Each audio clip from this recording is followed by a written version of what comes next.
Marshall Pick, Kabanata 5813. Matagumpay na paghahatid ng balita. Si Mona Ye ay malamang nawala sa sarili. Sa loob ng discussion hall ng head office, sa harap ng isang higanting universe chart, sabi ni Mi Jinglan. Ang universe chart ay espesyal na nilikha ng human race at ginamit upang tukuyin ang sitwasyon ng iba't ibang Great Territory. Ang universe chart na ito ay naglalaman ng lahat ng Great Territory at maging ang Black Ink battlefield na alam ng human race at ipinakita sa lahat sa isang translucent na paraan. Halos 79% ng rehiyon ay napuno ng Black Ink, na kumakatawan sa lugar na inookupahan ng Black Ink clan. Ilan lamang sa mga lokasyong ito ang hindi natatakpan ng itim na tinta, at ito ang mga Great Territory na kasalukuyang nasa ilalim ng kontrol ng human race, kabilang ang ilang Great Territory battlefields na nasakop na nila. Habang nagsasalita siya, itinaas ni Mi Jinglan ang kanyang kamay at pinaikot ang kanyang lakas. Ang universe chart sa harap ng lahat ay tila sumailalim sa ilang uri ng pagbabago at hindi nagtagal, ang itim na kulay ng tinte ng isang Great Territory ay nagsimulang kumupas. Malinaw na nakikita ng lahat na ito ang lokasyon ng Yulin Territory. Ang mga naririto ay pawang mga talentong pinili mula sa buong mundo, at lahat sila ay nasa ilalim ng utos ni Mi Jinglan, ang nag-iisip na master ng human race. Ang mga lakas ng mga taong ito ay mula sa mataas hanggang sa mababa, na ang ilan ay nasa 8th grade habang ang iba ay nasa 4th grade o 5th grade lamang. Bagamat hindi nila kailangang lumaban sa larangan ng digmaan, hindi may kakailan na malaki ang naiambag nila sa paglaban ng human race sa pagsalakay ng Black Ink clan. Ang mga utos para sa labanan ay maingat na tinalakay kay Mi Jinglan. Nang makitang ganito ang pagkilos ni Mi Jinglan, may sumigaw. Napasuko na si Yulin. Tanging kapag ang isang Great Territory ay kinuha sa ibabaw ay magagawa ni Mi Jinglan na baguhin ang ilang bagay sa universe chart na ito. Tumango si Mi Jinglan at iniabot ang isang jade slip sa kanyang kamay. Ito ay isang ulat ng labanan mula sa mga frontline. Ang Asher Sun Army ay nakipagsanib puwersa sa Yulin Army para salakayin ang pangunahing kampo ng Black Ink clan 3 araw na ang nakalipas at kunin ang Yulin Territory. Ang isang grupo ng mga tao ay agad na nagtipon sa paligid at nagsimulang magbasa. Marami sa kanila ang nagpahayag ng kagalakan, ngunit mayroon ding ilan na nakasimangot, mahinang pakiramdam na may mali. Halos 100 taon na ang nakalilipas, muling lumitaw ang projection ng Universe Furnace, at ang human race, na matagal nang pinaghandaan, ay nagbigay ng magandang bagbog sa Black Ink clan at pinatay ang marami sa kanilang mga master. Sa pagbabalik ni Siyang Shan at Uyang Lai, na nakalusot sa 9th grade, bawat isa sa 2 hukbo sa ilalim ng kanilang pamumuno, ang Mysterious Nether Territory at Blood Flame Territory, tumagal lamang sila ng ilang taon upang masakop ang 2 Great Territory. Sa nakalipas na ilang taon, hindi napigilan ang hukbo ng human race, mabilis na nabawi ang nawalang Great Territory, kabilang ang 2 Great Territory, Asher Sun Territory at Wolffang Territory, na karaniwang napatahimik.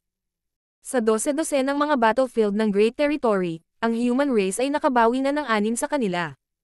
Gayunpaman, pagkatapos ng kanilang maluwalhating mga araw, nakaranas sila ng maraming paghihirap at labanan. Sa nakalipas na 100 taon, ang Black Ink clan ay gumawa ng 12 ng pseudo-royal lords mula sa manipis na hangin, na binubura ang mga pakinabang na dulot ng 9th grade human race. Sa panahong ito, ang human race ay hindi nakagawa ng anumang pag-unlad at hindi na nagawang bawiin ang higit pang Great Territory. Gayunpaman, sa ganoong matinding labanan, ang Yulin Territory ay nabawi, na medyo kakaiba. Bukod dito, ang impormasyon mula sa ulat ng labanan ay medyo may problema. Napansin na ng mga matalas ang isip na may mali. Kasabay ng sinabi ni Mi Jinglan sa simula, hindi napigilan ng isang tao na magtanong. General Mi, bakit sigurado ka na lumabas na si Mona Ye? Tumingin si Mi Jinglan sa universe chart ng malalim, at nagtanong pagkatapos marinig ang tanong. Sabihin mo muna sa akin ang tungkol sa ulat ng labanang ito, ano sa palagay mo? Ang taong nagsalita ngayon ay nagsabi. Sa unang tingin, ang human race ay nanalo ng isang mahusay na tagumpay at pumatay ng hindi mabilang na mga kaaway, kaya't hindi dapat magkaroon ng anumang mga problema, ngunit sa mas malapit na pagsisiyasat, ang bilang ng mga master na napatay sa Black Ink clan ay masyadong maliit sa kanilang panig, at wala ni isang pseudo-royal lord ang namatay. Maraming tao ang tumango bilang pagsang-ayon, at ang mga hindi pa nakakaalam kung ano ang problema ay bigla ding nagising. Ito ay isang labanan na may kinalaman sa mga tagumpay at pagkalugi ng isang teritoryo, kaya ang Black Ink clan ay kailangang gamitin ang lahat ng kanilang lakas. Kung ganoon nga ang kaso, imposibleng napakaraming masters lang ang bumagsak. Sa lahat ng nakaraang labanan na kanilang nakipaglaban sa iba't ibang great territory na nasakop, sino sa kanila ang walang pseudo-royal lord na namamatay? Ngunit sa pagkakataong ito, wala ni isa sa kanila ang bumagsak. Ang pseudo-royal lords ay bumuo ng isang simpleng three directions array, na nagpapahintulot sa kanila na makipaglaban sa 9th grade human race, habang ang three directions array na nabuo ng pseudo-royal lords ay madalas na nangangailangan ng human race 8th grade masters gamit ang 6 directions array upang labanan. Nagpigil ba ang Black Ink Clan? May sumigaw. Sinapo ni Mijinglan ang kanyang noo at tumango.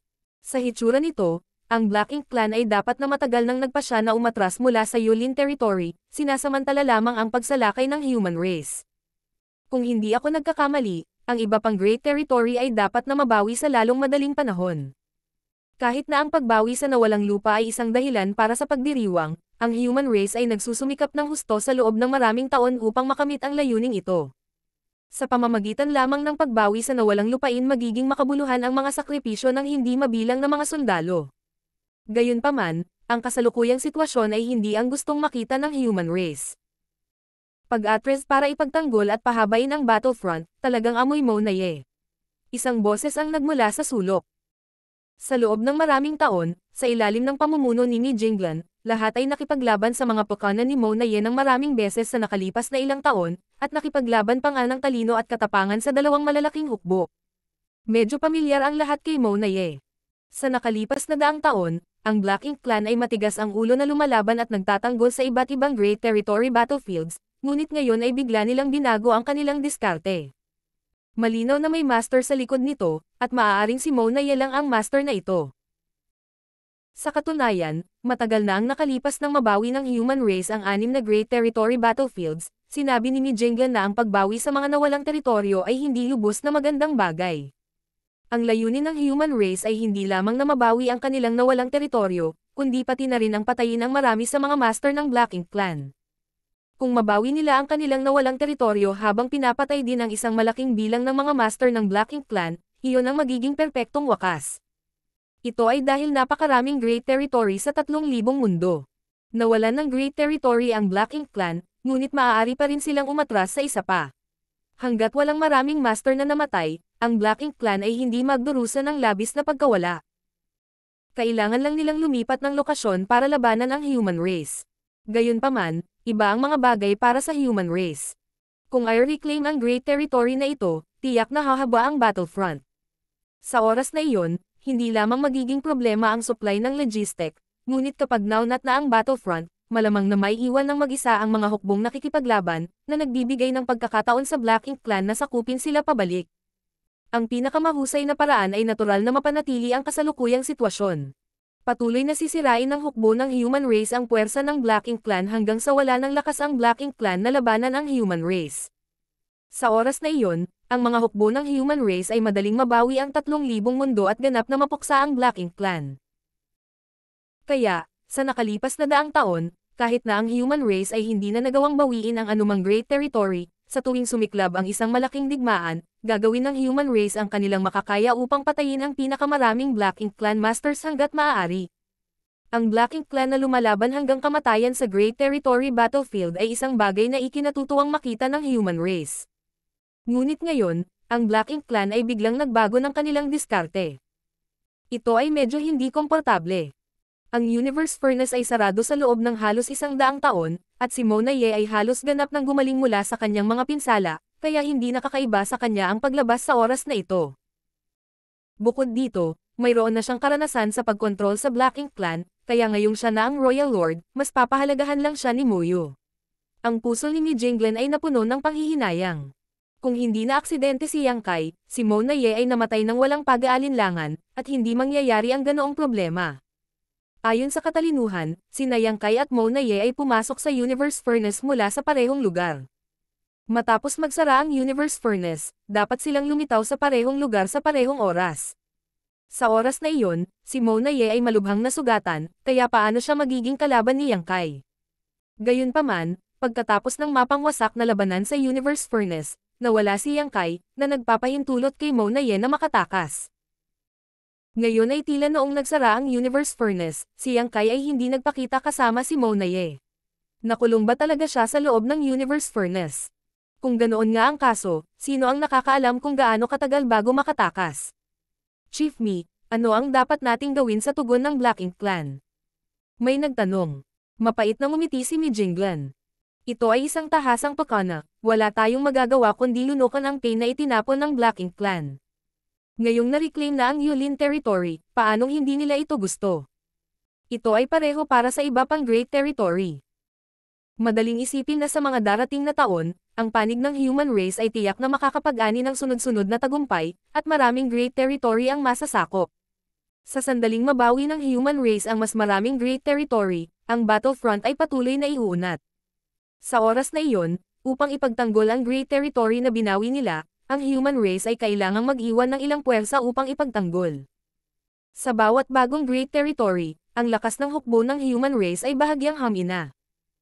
Lamang kapag ang frontline ay nabunot ng sapat na haba at ang panig ng Black Ink Clan ay kumpiyansa na makakalaban nila ang human race saka lang darating ang counterattack ng Black Ink Clan. Ito ay isa na namang labanan ng talino at katapangan. Gaya ng inaasahan ni Mi Jinglan, sa mga susunod na buwan, ang balita ng tagumpay mula sa harapan ay patuloy na kumalat sa Head Office Division. Ang Divine Wind Territory ay nasakop ng pinagsamang puwersa ng Twin Pulse Army at ng Divine Wind Army, at ang pangunahing kampo ng Black Ink Clan ay nasakop. Ang Zihong Territory ay nasakop ng pinagsamang puwersa ng Zihong Army at ng Mysterious Nether Army, na pumatay sa hindi mabilang na mga kaaway. Ang Cloud Sword Territory ay nasakop. Ang Brahma Territory ay nabawi. Sunod-sunod na dumating ang mga ulat, at makalipas ang isang taon, ang 12 o higit pang Great Territory battlefields kung saan naglaban ang human race at ang Black Ink Clan sa libu-libong taon ay nahulog lahat sa kamay ng human race. Ang mga hukbo ng human race ay sumusulong ng may matinding moral. Ang balita ay kumalat sa Star Boundary, sa Myriad Monster World at maging sa iba't ibang Universe World sa bagong Great Territory, na naging dahilan upang magsaya ang lahat ng human race na naninirahan sa Universe World na ito. Mula noong invade ng Black Ink Clan ang 3,000 mundo, binalot ng dilim at dilim ang human race sa loob ng libu-libong taon. Ngayon, ang lahat ay sa wakas ay nakakita ng isang kislap ng pag-asa para sa tagumpay. Ang hukbo ng human race ay tila nagawang walisin ang Great Territory at ibalik ang kapayapaan sa 3,000 mundo. Iilan lamang ang nakaunawa na ang gayong magagandang inaasahan ay hindi magkakatotoo. Ang tunay na digmaan ay nagsimula pa lamang. Sa ganitong uri ng digmaan na may kinalaman sa kapalaran ng dalawang lahi, hindi alam kung ilang tao ang kailangang mamatay upang punan ang walang katapusang kailaliman na ito. Sa sandaling ito, nagsusumikap si Yang Kai sa kanyang pagbabalik. Dumagundong sa kanyang isipan ang boses ni Thunder Shadow. Boss, kaya mo yan. Kung magmadali ka, makakatakas tayo. Parang nagpapanik ang boses at halatang kinakabahan. Si Yang Kai ay kasalukuyang nasa isang krisis. Noong una, inakala niya na pagkatapos niyang makapasok sa 9th grade, malaya niyang makakalakbay sa mundo, kahit na makaharap niya ang isang makapangyarihang master, makakatakas pa rin siya. Gayunpaman, nahuli pa rin siya ng kakaibang celestial phenomenon na ito sa daan. Habang nasa daan, tahimik niyang tinutunaw ang mga insight na nakuha niya mula sa Universe Furnace, na nagpapahintulot kay Fang Tianxi na kontrolin ang kanyang pisikal na katawan. Sa ilalim ng normal na mga pangyayari, iiwasan niya ang anumang celestial phenomenon na nakatagpo niya. Gayunpaman, ang celestial phenomenon na nakatagpo niya sa pagkakataong ito ay nag-iwan sa kanya ng walang oras upang mag-react. Martial Pick, Kabanata 5814. Natatangi. Sa dulo ng mundo ay kaguluhan, at habang ang Universe Furnace ay lumunok at naglalabas ng mga siklo ng reincarnation, ang laki ng mundo ay patuloy na lumawak. Ang paglikha ng Universe Worlds ay nagmula sa Universe Furnace, at ang marilag na celestial phenomenon ay nagmula rin dito. Sa pagbabalik, mayroong hindi mabilang na iba't ibang uri ng celestial phenomenon, na bawat isa ay naglalaman ng malaking panganib. Si Fang Tianxi, na kumokontrol sa kanyang pisikal na katawan, ay natural na umiwas sa kanila hanggat kaya niya. Gayunpaman, palaging may isang sandali ng kapabayaan. Ito ay isang celestial phenomenon na kahawig ng isang black hole, at sa pamamagitan lamang ng pagtingin sa laki nito, hindi ito masyadong malaki, tila hindi mas malaki kaysa sa isang ordinaryong universe world, ngunit ito ay sapat na nakatago. Si Fang Tianxi ay nahuli at lumipad sa celestial phenomenon na ito, nang hindi sinasadyang naakit nito. Sa oras na napagtanto niyang may mali, huli na ang lahat. Ang tila ordinaryong black hole celestial phenomenon na ito ay naglabas ng isang malakas na puwersa ng pagsipsip, at kasama ang black hole celestial phenomenon na ito bilang sentro, higit sa kalahati ng void ay gumuho sa direksyong iyon. Ilang beses sinubukan ni Fang Tianxi na gamitin ang kanyang space principle para makatakas, ngunit hindi ito nagtagumpay. Kahit na kinuha na ni Yang Kai ang kanyang katawan, hindi pa rin siya nakatakas. Sa ilalim ng nakakatakot na pagsipsip na ito, ang nakapalibot na walang laman ay naging lubhang nanlalagkit, na lubhang nakabawas sa mga epekto ng space daw. Ang kasalukuyang Yang Kai ay parang isang nalaglag na dahon na natangay sa isang higanteng whirlpool sa gitna ng malawak na karagatan. Habang umiikot ang whirlpool, patuloy itong umiikot sa itim na butas, at sa bawat pag-ikot, nagiging mas malapit ito sa black hole. Walang nakakaalam kung anong uri ng mga panganib ang nilalaman ng black hole celestial phenomenon, ngunit hindi may kakailan na kapag nahulog ang isa dito, walang magandang kahihinatnan. Dahil hindi siya makatakas sa pamamagitan ng puwersa, masusundan lamang ni Yang Kai ang direksyon ng puwersa ng pagsipsip ng buong bilis. Sa pamamagitan lamang ng paggawa nito ay makakatakas siya sa paghila ng black hole celestial phenomenon at makaligtas. Paikot-ikot, sa patnubay ng black hole celestial phenomenon at ng sariling mga aksyon ni Yang Kai, ang kanyang bilis ay naging mas mabilis, na higit sa bilis ni Yang Kai. Ang paggalaw sa ganoong nakakatakot na bilis ay lubhang nakakasakit sa pisikal na katawan ng isang tao. Kung ang pisikal na katawan ng isang tao ay bahagyang mahina, bago sila makatakas, ang kanilang pisikal na katawan ay babagsak. Sa kabutihang palad, mayroon na siyang katawan ng Divine Dragon at ang kapangyarihan ng Dragon Vein, kaya kahit na nakaramdam siya ng matinding pressure, kaya pa rin niyang magtiis. Panay ang lakas ng loob sa kanya ni Thunder Shadow. Kung siya ay napatay habang nakikipaglaban sa isang Black Ink Clan Master, ito ay isang karapat-dapat na kamatayan, ngunit kung siya ay namatay dito, ito ay magiging napakahirap tanggapin. Pagkatapos ng ilang ulit na pag-ikot, ang bilis ni Yang Kai ay naging mas mabilis, at nang ang kanyang bilis ay umabot sa isang kritikal na punto, biglang naramdaman ni Yang Kai ang kanyang katawan na lumuwag. Ang puwersa ng paghila mula sa black hole celestial phenomenon ay hindi na napigilan, at ang kanyang figure ay lumipad palabas sa isang magandang arko, unti-unting inilalayo ang kanyang sarili mula sa black hole celestial phenomenon. Habang nagsasaya si Thunder Shadow, nakahinga rin ng maluwag si Fang Tianxi, na naging tensyonado sa lahat ng oras na ito. Nang malayo na siya sa black hole celestial phenomenon at hindi na maramdaman ang puwersa ng paghila sa likod niya ay bumagal si Yang Kai at tumingin sa paligid. Hindi niya hinayaang kunin muli ni Fang Tianxi ang kanyang katawan, gumugol siya ng maraming taon sa paglilinang sa pag-iisa, na nagpapahintulot sa kanya na ganap na matuno ang kanyang mga natamo mula sa Universe Furnace. Ang mga celestial phenomenon na ito ay talagang kakaiba at mahirap bantayan. Umalangaw-ngaw ang boses ni Thunder Shadow. Mabuti na lang at mabilis ang utak ni Boss, kung hindi, namatay tayong tatlo na magkakapatid. Second brother, matuto ka sa kanya. Walang sinabi si Fang Tianxi. Naramdaman niya na dahil ang lahat ng naririto ay mga clone ng pangunahing katawan, ang pagpuri sa pangunahing katawan ng ganito ay parang pagmamayabang. Gayunpaman, habang nasa daan, napakaraming celestial phenomenon ang nakita niya, lahat ng mga ito ay dakila at kahanga-hanga, ngunit lahat ay kakaiba at misteryoso. Ito ang mga kababalaghan ng paglikha, at talagang hindi sila isang bagay na maaaring labanan ng isang human race. Marahil ang mga nakaabot lamang sa antas ng creation realm ang makakaunawa sa mga misteryo sa likod nito. Anong uri ng mahiwagang kaharian ang creation realm? Boss, napunta ba tayo sa maling direksyon? Bakit hindi pa natin nahanap ang daan pauwi pagkatapos ng mahabang takbuhan? Tanong ulit ni Thunder Shadow. Umiling si Yang Kai. Ang Universe Furnace ay matatagpuan sa gilid ng mundo. Dahil ang mundong ito ay nilikha ng Universe Furnace, hindi dapat mali ang pagpunta sa kabilang direksyon. Kaya lang parang mas malaki ang mundong ito kaysa sa inaakala natin. Ito ay halos 100 taon ng oras, tama? Oo. Sa kawalan na ito, bagamat imposibleng kalkulahin ang oras na kailangan para makatakas, mula sa mga bakas ng paglipas ng panahon sa kanyang miniature universe, ito ay talagang mahigit 100 taon na. 100 taon na ang lumipas, ngunit patuloy pa rin siyang naglalaho sa kawalan gamit ang kanyang space ability. Ipinakita nito kung gaano kalawak ang mundong ito. Sa nakalipas na 100 taon, kahit na si Fang Tianxi ang namamahala sa paglalakbay kasama ang kanyang pisikal na katawan, sinubukan ni Yang Kai na kumonekta sa World Tree paminsan-minsan upang makita kung maaari niyang kontaken ang lumang puno. Sa kasamaang palad, wala siyang pag-unlad. Kailangang malaman ng isa na inabot lamang siya ng ilang dosenang taon upang magmadaling bumalik mula sa Celestial Phenomenon Sea.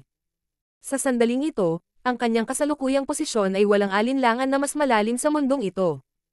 Minsan, iniisip din ni Yang Kai kung mali ba ang tinahak niyang direksyon, ngunit sa tahimik na kawalan na ito, nang walang angkop na sanggunian, paano niya matutukoy ang tamang direksyon? Pagkaraan ng ilang sandali pa, dumaan si Yang Kai sa isang universe world at sumugod dito. Maingat na dinadama ang kanyang paligid. Natarante si Thunder Shadow at hindi alam kung ano ang ginagawa ni Yang Kai, kaya tahimik niyang tinanong si Fang Tianxi. May hinahanap ba si boss? Saglit na nag-isip si Fang Tianxi bago sinabing. Dapat niyang tingnan kung may anumang pagbabago sa universe world na ito. Anong mga pagbabago? Lalong naguluhan si Thunder Shadow. Ipinaliwanag ni Fang Tianxi. Nang hatiin ng universe furnace ang langit at lupa, patuloy nitong pinalawak ang laki ng mundo. Ang universe world na tumalsik mula sa furnace ay nasa embryonic form lamang nito. Ito ay ganap na mapanglo, at kahit na ang pinakapangunahing mga world laws ay wala. Gayunpaman, pagkatapos ng hindi mabilang na mga taon ng akumulasyon, ang embryonic na anyo ng universe world ay sasailalim sa ilang mga pagbabago. Ang mga world laws ay unti-unting magiging perpekto, at ang baog at nakamamatay na katahimikan ay unti-unting mapapalitan ng sigla, na magsilang ng ilang buhay na nilalang. Ang bawat universe world sa 3,000 mundo ay malamang na ipinanganak sa ganitong paraan. E ano ngayon? Habang nakikinig si Thunder Shadow, lalo siyang naguluhan. Halos mabulunan si Fang Tianxi, hindi alam kung paano ipapaliwanag ang kanyang sarili. Bahagyang tumawa si Yang Kai. Kung mas perpekto ang world laws ng universe world, mas malapit tayo sa 3,000 mundo. Marahil ang 3,000 mundo ay ang unang batch ng universe worlds na isinilang mula sa universe furnace, kaya naman nagsilang sila ng napakaraming kababalaghan at anyo ng buhay. Sa wakas ay naintindihan na ni Thunder Shadow. Kaya ganyan yan. Hindi niya napigil ang sawayin si Fang Tianxi. Second brother, tanga ka talaga.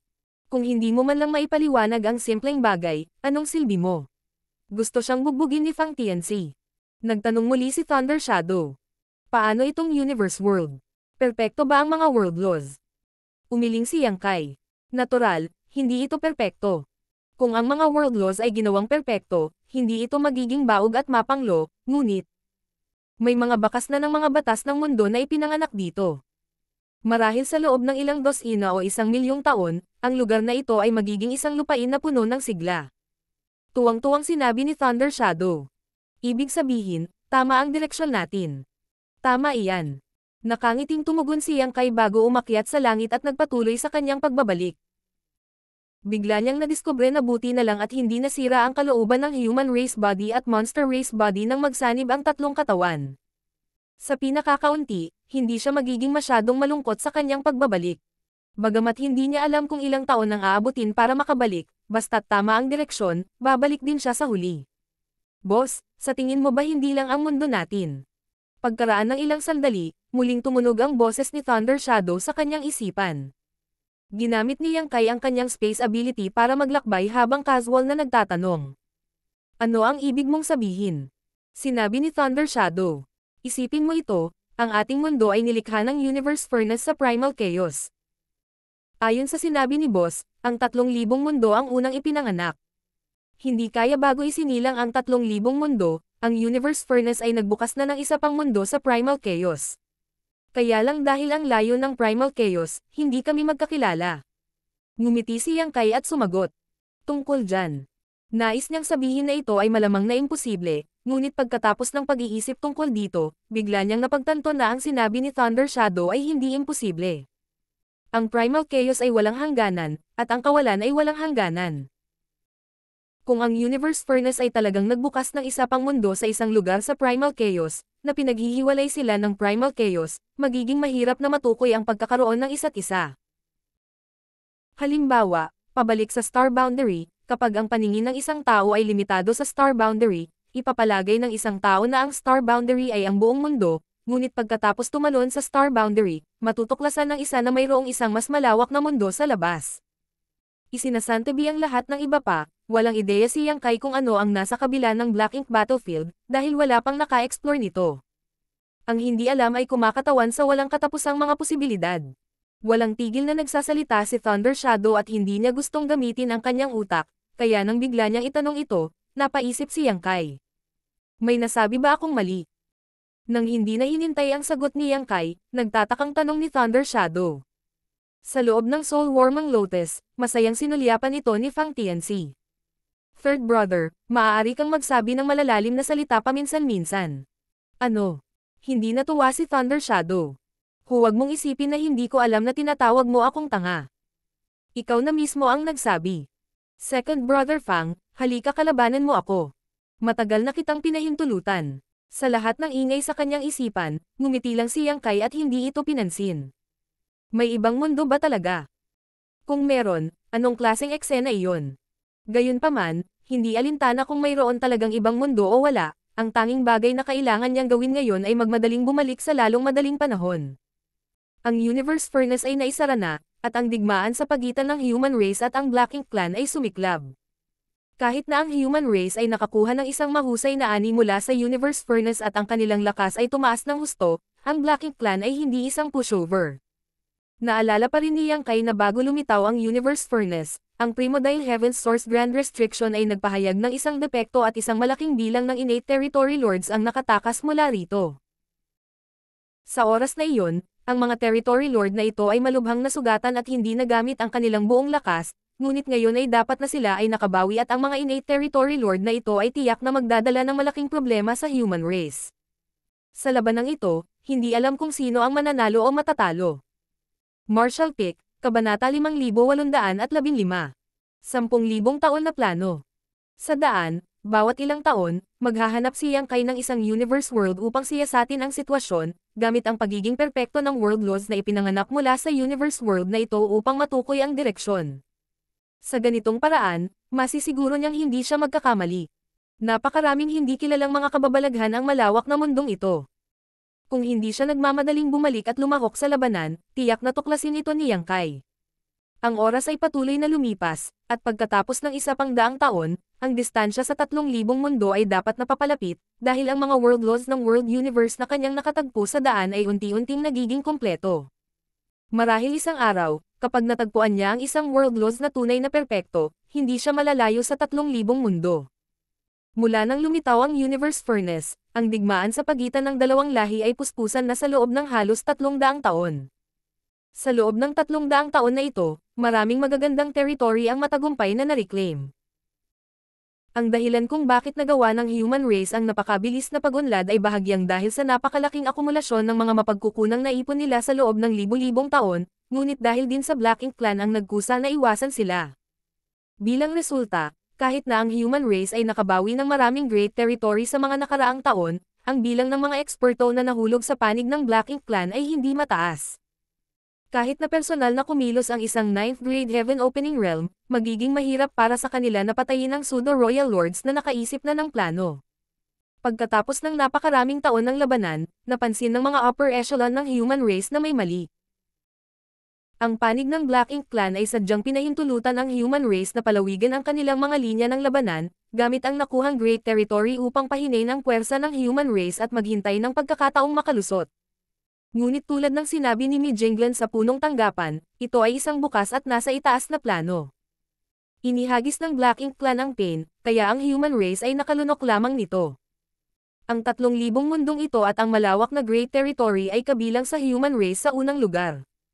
Sa pagharap sa mga madaling tagumpay na ito, imposible para sa human race na manatiling walang malasakit. Sa digmaang ito, ang pinakalayunin ng human race ay paalisan ang mananalakay. Dahil dito, ang human race ay nakaisip ng maraming mga kontrahakbang. Una sa lahat, para sa bawat great territory na kanilang nasakop, tatataken ng human race ang territory gates, mag-iiwan lamang ng isang kinakailangang daanan. Ang great territory ay pinagugnay ng territory gates. Bukod sa ilang great territory na mayroon lamang isang territory gate, karamihan sa great territory ay may ilang territory gate na nakakonekta sa marami pang great territory. Bagamat maaaring ginagarantiyahan ng mga territory gates na ito ang isang koneksyon sa labas ng mundo, maaari rin silang maging breakthrough point para sa Black Ink Clan. Upang maiwasang mangyari ito, walang pagpipilian ang human race kundi ganap na ISIL ang natitirang territory gates. Sa kabutihang palad, maraming mga cultivator na bihasa sa Dao of Space. Ang mga taong ito ay nagmula sa Void World at nagmana ng legacy ni Yang Kai.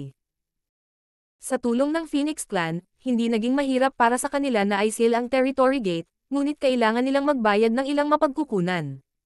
Dahil dito, pagkatapos masupol ang iba't ibang Great Territory, bukod sa pag-iwan sa likod ng iisang Territory Gate, ang iba pang Territory Gates ay nasil lahat sa pamamagitan ng ilang uri ng paraan upang matiyak na walang Black Ink Clan Army ang biglang aatake mula sa isa sa mga Territory Gates. Bukod dito, ang mga Panginoon ng iba't ibang mahusay na hukbo ay gumawa din ng ilang mga bagong kaayusan. Bagamat walang maraming master ng 9th grade sa panig ng human race, mayroon pa ring siyam sa kanila. Ang kinaroroonan ni Yang Kai ay hindi alam, sina Wukong at Yang Zhu ay nagbabantay sa Primordial Heaven Source Grand Restriction, si Xiao Xiao at Wu Qing ay pinipigilan ang Black Ink Giant Spirit God sa Wind Mist Territory, si Ouyang Lai ang nagutos sa Mysterious Nether Army, si Xiang Shan ay nagutos sa Blood Flame Army, pinamunuan ni Luo Tinghe ang Asher Sun Army, at pinamunuan ni Wei Junyang ang Wolf Fang Army. Sa mahigit 10 legion, 4 lang sa kanila ang pinamunuan ng 9th grade, kaya walang paraan na mapangasiwaan nila silang lahat. Sa ilalim ng pamumuno ng disisayon ng punong tanggapan, ang hukbo na pinamumunuan ng 9th grade ay lahat ay naglipat ng malaking bilang ng makapangyarihang mga amo, kabilang ang isang malaking bilang ng mga Divine Spirit, upang matiyak ang lakas ng pakikipaglaban ng iba't ibang Great Army. Hindi bababasa, bawat isa sa mga hukbong ito ay may mga kwalifikasyon upang labanan ang Pseudo-Royal Lords. Ang isang malaking bilang ng mga battleship at maging ang Evil Purging Divine Spear ay na-deploy sa front lines ng battlefield. Sa ilalim ng iba't ibang hakbang na ito, nagawa ng mga puwersa ng human race na mapanatili ang isang matatag na bilis at hindi kumilos ng padalos-dalos, dahan-daang tinanggal ang mga puwersa ng Black Ink Clan mula sa iba't ibang Great Territory. Matapos ang napakaraming taon, hindi nila binigyan ng anumang pagkakataon ang Black Ink Clan. Gayunpaman, habang mas maraming Great Territory ang binabawi, nagsimula ring hangina ang puwersa ng dakilang hukbo ng human race. Kung may mananatili sa likuran upang bantayan ang Great Territory na nasakop, tiyak na kailangan nilang hatiin ang kanilang mga puwersa. Sa sandaling ito, ang bilang ng Great Territory na kanilang nasakop ay hindi gaanong, kaya ang human race ay nakayanan pa rin ito, ngunit mayroon pa ring limitasyon sa kung gaano sila kakayanin. Kapag nasira ang limitasyong ito, gaano man ito sinubukan ng human race, tiyak na magkakaroon ng mga depekto sa kanilang mahabang linya ng depensa. Sa katunayan, napakasimpleng lutisin ang problemang ito hanggat mayroon silang sapat na tropa. Sa sapat na hukbo ng human race, gaano man karami sa kanila ang maghiwalay, magagawa nilang labanan ang Black Ink Clan. Saan nagmula ang mga puwersang ito? Natural, galing sila sa baba. Sa katunayan, maraming taon na ang nakararaan, napagtanto ng mga nakatataas na echelon ng human race ang problemang ito, dahil sa panahon ng dakilang migration na iyon, napakaraming master ng human race ang nalipol sa apoy ng digmaan, marami sa kanila ay mula sa mga sinaunang pamilya, sekta, at ilan sa sila ay nabura ng Black Ink Clan. Ang human race na ito ay hindi malakas, kaya kahit na sila ay mag-transform sa Black Ink Disciples, hindi sila gaanong magagamit, kaya natural na hindi magpapakita ng awa ang Black Ink Clan. Masasabing sa panahon ng dakilang migration na iyon, ang bilang ng human race sa buong 3,000 mundo ay biglang bumaba ng 70 hanggang 80%, at karamihan sa mga nakaligtas ay maswerte lamang. Kung mas malaki ang populasyon ng human race, natural na makakagawa sila ng mas maraming masters para punan ang iba't ibang hukbo. Dahil dito, matapos mapagtanto ang problemang ito, sinimulan ng Head Office Division na hikayatin ang human race na magparami upang makapagsilang ng mas maraming clansmen. Hindi mahalaga kung walang sino man sa henerasyong ito ang may kakayahang maglinang. Ang susunod na henerasyon, at ang susunod na henerasyon pagkatapos nito, magkakaroon ng ilan. Marahil ang ilang mga henyo ay ipanganak sa isang punto. Sa paglipas ng mga taon, ito ay higit pa o mas kaunti ay nagkaroon ng ilang uri ng epekto. Sa star boundary, karaniwan sa isang ordinaryong mag-asawa ang magkaroon ng 5 o 6 na anak, at dahil sa mga aksyon ng head office, maraming pamilya ang naging maunlad. Gayunpaman, ang star boundary ay isa pa ring star boundary. Ang lugar na ito ay binabantayan ng High Heaven Palace, ang training hall ng iba't ibang Cave Heaven Paradise, at sa suporta ng World Tree. Ang digmaan na dumaan sa 3,000 mundo ay walang gaanong epekto sa star boundary. Sa kabaligtaran, dahil sa pagsiklab ng digmaan, ang star boundary ay nakakuha ng higit na atensyon at mas maraming mapagkukunan. Ang mga sekta at angkan na nag-migrate mula sa iba't ibang Great Territory ay hindi masyadong pinalad. Sa panahon ng kaguluhan ng digmaan, sino ang magkakaroon ng mood na magparami? Bago ang bagong Great Territory ay ganap na nabuksan, ang mga taong ito na lumipat dito ay naninirahan sa isang palaging estado ng takot. Maaari lamang silang mabuhay sa lumulutang na kontinente sa kawalan, hindi makita ang liwanag o ang hinaharap. Hanggang sa magbukas ang bagong Great Territory at ang mga taong ito ay lumipat sa Universe Worlds ng bagong Great Territory na bahagyang bumuti ang sitwasyon. Ngayon, upang madagdagan ang lakas ng hukbo ng human race, ang Departamento ng Punong Tanggapan ay naglabas ng isang bagong utos, na nag-aanunsyo sa kanilang mga angkan na gusto nilang hikayatin ang pagpaparami. Para sa kadahilanang ito, espesyal silang nag-set up ng isang hanay ng mga panukalang gantimpala. Sa tuwing ipinanganak ang isang bagong silang, maaari silang makakuha ng katumbas na halaga ng mga merito sa labanan. Kung ang bagong panganak na ito ay may kakayahan sa paglinang, maaari silang makakuha ng higit pang mga merito sa labanan. Sa panahon ng kaguluhan ng digmaan, ang mga merito sa labanan ay walang alinlangan na mahirap makuha. Minsan ay nakalkula ng isang tao na kung ang isang bagong bata ay maaaring magtanim hanggang sa Emperor Realm, ang mga merito sa labanan na kanilang makukuha ay sapat na upang ipagpalit sa isang 5th grade resources. Ang gayong gantimpala ay lubos na mapagbigay, sapat na upang tuksohin ang maraming maliliit na pamilya at maliliit na sekta. Bilang resulta, sa nakalipas na daang taon, ang human race ay nagsilang ng maraming bagong panganak, na lubos na nakadagdag sa kanilang bilang. Sa marami sa mga world universe, mayroong ilang mga lalaki mula sa mga ordinaryong pamilya na may maraming mga asawa. Araw-araw, mapatla ang kanilang mga mukha at mahina ang kanilang sigla. Ang desisyon ng Head Office Division ay walang kinalaman sa tama o mali, ngunit dahil sa kasalukuyang sitwasyon, imposibleng masabi kung ilang taon ang digmaang ito. Kung nais nilang dagdagan ang lakas ng kanilang hukbo, kailangan nilang dagdagan ang populasyon. Sa madaling salita, ang human race ay naghanda para sa digmaang ito na tumagal ng 10,000 taon o mas matagal pa. Ang pinakamalaking problema ay ang supply ng mga materyales. Limitado ang kasalukuyang mga mapagkukunan ng human race, at ito ang nangyari noong nagdepensa sila ng higit sa 10 Great Territory battlefields ilang taon na ang nakararaan, kaya hindi gaanong bumuti ang kasalukuyang sitwasyon. Sa kabutihang palad, pagkatapos masakop ang ilang malalaking territory, magagawa nilang minahan ang mga mapagkukunang naiwan ng Black Ink Clan, at kapag umatake sa hukbo ng Black Ink Clan, makakakuha sila ng ilan. Ang pagmimina ng mga mapagkukunan sa bagong Great Territory ay hindi tumigil, kaya halos hindi nila naibigay ang mga pangangailangan ng hukbo at salikuran. Matapos ang napakaraming taon ng pakikipaglaban, ang dalawang Royal Lords ay hindi kailanman nagpakita sa larangan ng digmaan. Ilang taon na ang nakalilipas, nang ang Black Ink Clan ay mayroon lamang isang Royal Lord, normal lang para sa kanila na hindi lumahok sa digmaan.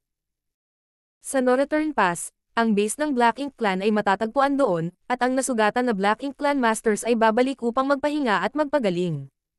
Ang mga mapagkukunang nakuha mula sa Black Ink Battlefield ay itutuon sa Black Ink Nest, at mayroon ding malaking bilang ng Black Ink Nests doon. Masasabing ang No Return Pass ang pundasyon ng Black Ink Clan. Si Mo Yu ay hindi nang ahas na umalis ng kusa.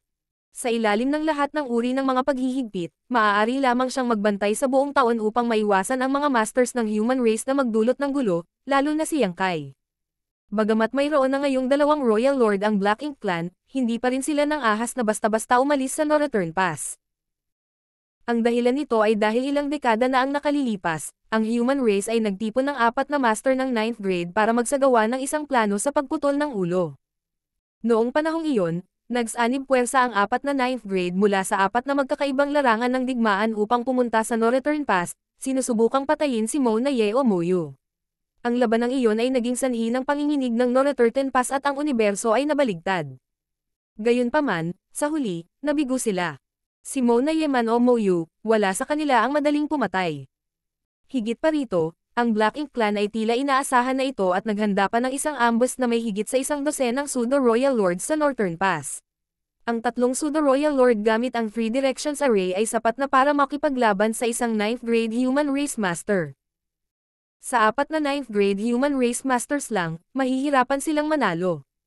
Ang pinakamalaking resulta ng labanan na iyon ay ang resulta ng labanan ay nawasak ang ilang high-grade Black Ink Nests, na isang maliit na ani. Nang makitang hindi malulutas ang sitwasyon, ang 4 na 9th grade master ay maaari lamang umatras pansamantala. Imposibleng ipagpatuloy nila ang laban.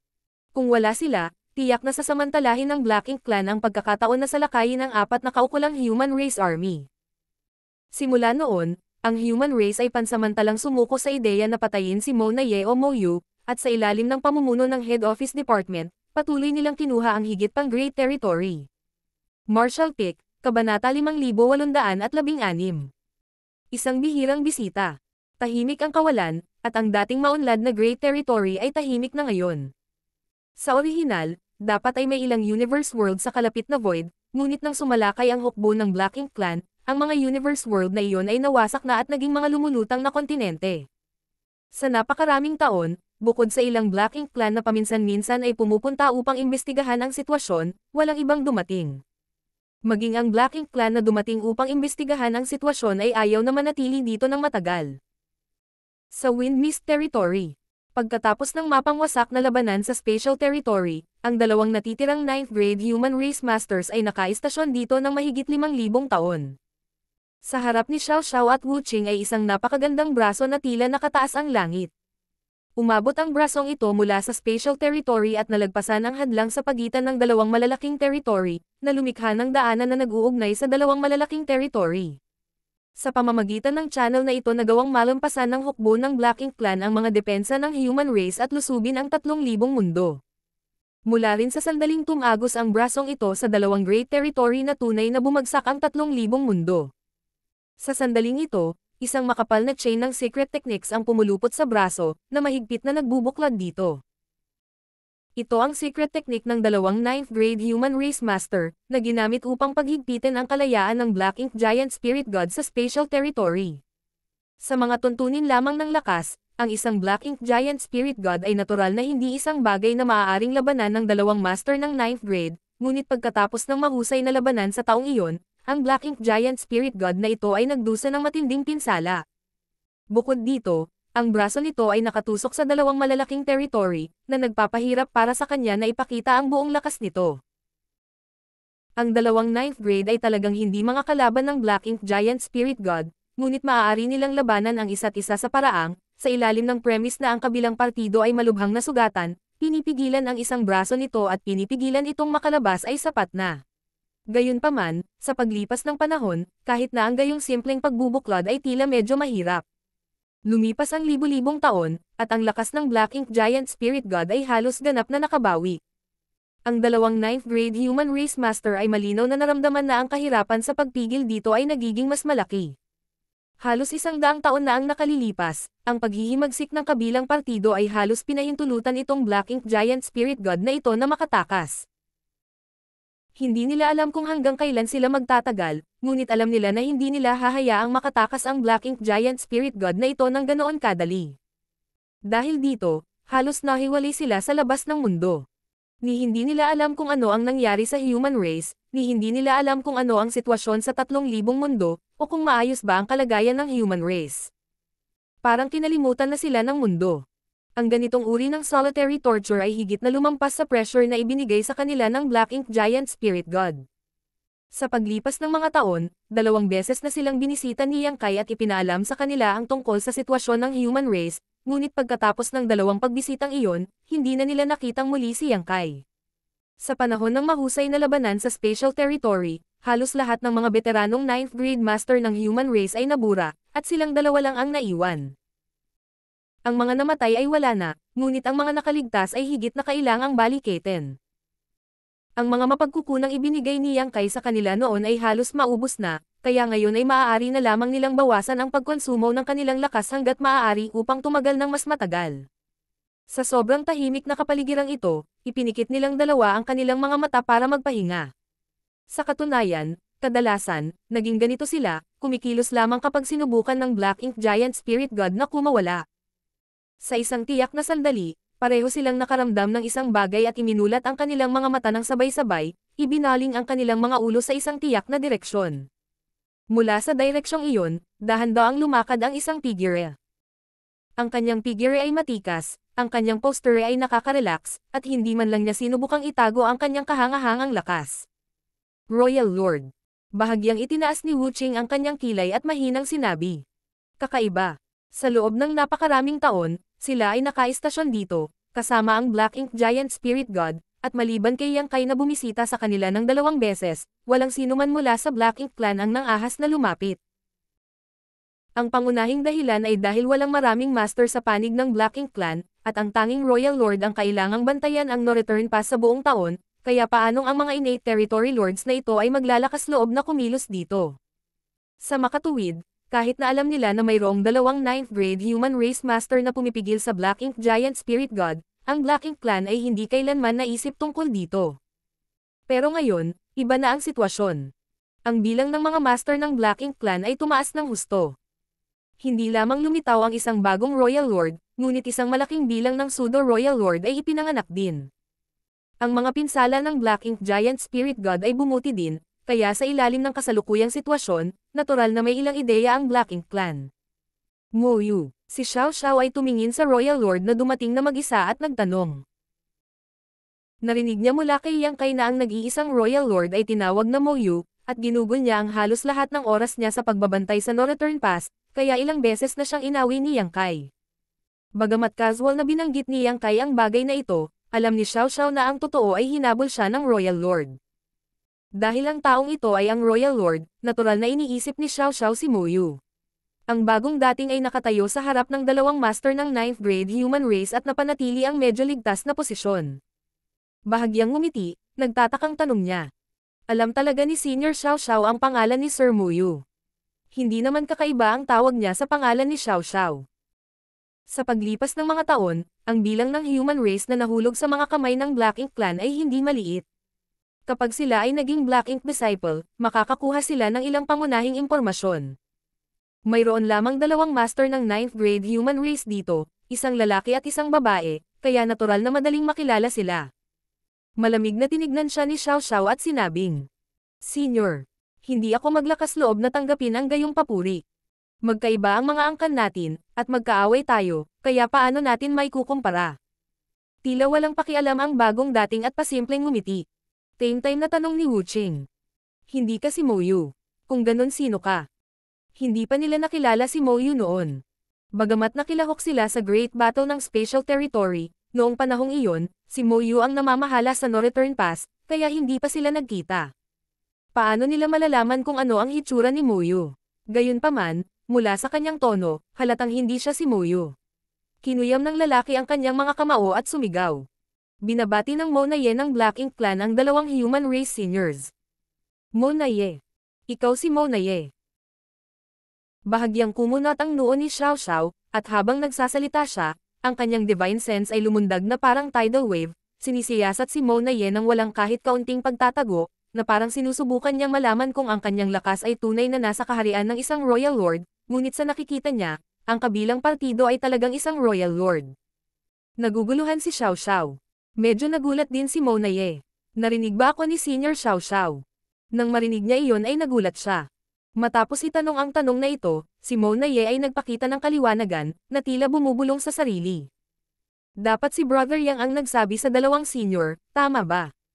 Siya ay orihinal na isang innate territory lord lamang, kaya natural na hindi siya makakapasok sa mga mata ng isang 9th grade human race cultivator.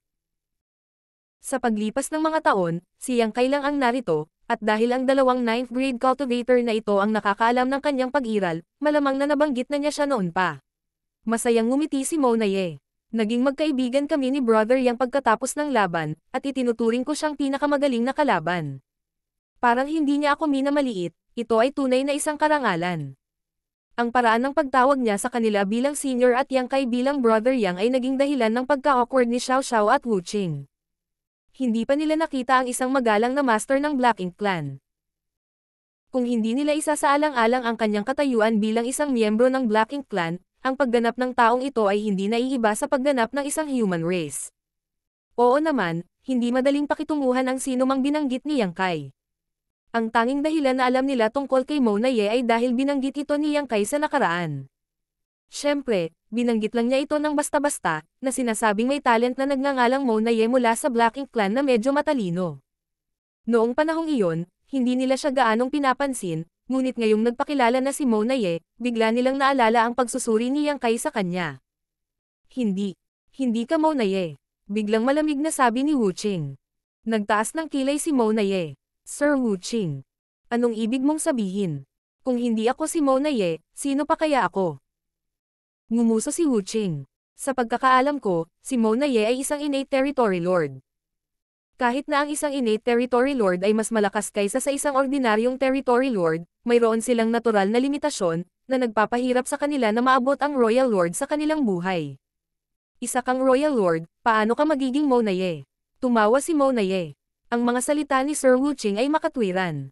Totoo na mahirap para sa isang innate territory lord na maging isang royal lord, ngunit mayroon pa ring ilang mga exception. Ang pangunawa ng human race sa Black Ink Clan ay hindi kasing komprehensibo gaya ng iniisip mo, at kayong dalawa ay nag-iisa dito sa loob ng libu-libong taon, gaano karaming impormasyon ang makukuha mo. Ang mga salitang ito ay naging sanhi ng paglubog ng mukha ni Wuching. Karaniwang kaalaman ng human race na mahirap para sa isang innate territory lord na maging isang royal lord, ngunit kung mali ang kaalamang ito, mas malala ang sitwasyon. Ang Black Ink Clan ay mayroong maraming innate territory lords.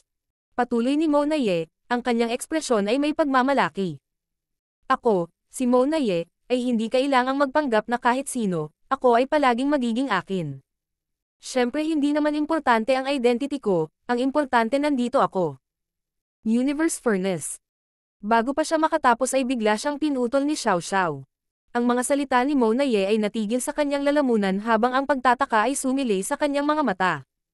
Halatang hindi niya inaasahan ang mabilis na pag-iisip ni Xiao Xiao upang makita ang katotohanan. Si Xiao Xiao naman ay diretsyong nakatitig sa mga mata ni Mona Ye mula nang sabihin niya ang mga salitang Universe Furnace. Bagamat saglit na kumislap ang kakaibang liwanag sa mga mata nito bago mabilis na bumalik sa normal, nasalo pa rin niya ito. Kaya ganyan yan. 300 taon na ang nakalilipas, ang kaguluhan sa spatial territory ay sanhi ng paglitaw ng Universe Furnace. Tanong ni Xiao Xiao. Hindi napigilan ni Wuching na malunod sa pagmumuni-muni. Ngumiti si Mona Ye ngunit walang sinabi, tahimik na nagmumura sa kanyang puso. Ang human race na ito ay talagang hindi madaling harapin. Noong una, gusto niyang gumamit ng mga salita para atakehin ang isipan ng dalawang 9th grade master na ito, na umaasang maaalog ang kanilang isipan, ngunit sinong mag-aakala na sa ilang salita lang, may makikita ang kabilang partido. Talagang lumitaw ang Universe Furnace. Nang makita ang reaksyon ni Mona Ye, agad na naunawaan ni Xiao Xiao na tama ang kanyang hula. Bagamat siya at si Wuching ay nakatalaga sa Wind Mist Territory sa loob ng maraming taon, dahil ang braso ng Black Ink Giant Spirit God ay tumagos sa hadlang sa pagitan ng dalawang malalaking territory, medyo naunawaan nila ang sitwasyon sa spatial territory. Kung maliit lang ang kaguluhan, maaaring hindi nila ito ma-detect, ngunit sa pagtitipon ng hukbo ng Black Ink Clan at sa walang katapusang bilang ng mga master, paanong hindi nila mapapansin ang ganoong halatang kaguluhan? Sa oras na iyon, naisip lamang nilang dalawa na ang Black Ink Clan ay nagtitipon ng kanilang mga puwersa upang salakayin ang human race. Kahit na medyo naguguluhan sila, wala silang pakialam. Ngunit ngayon, tila hindi ganoon kadali ang mga bagay. Ngayong pinag-isipan nila ito ng mabuti, bago magtipon ang hukbo ng Black Ink Clan, nagkaroon ng ilang kakaibang aktibidad sa spatial territory.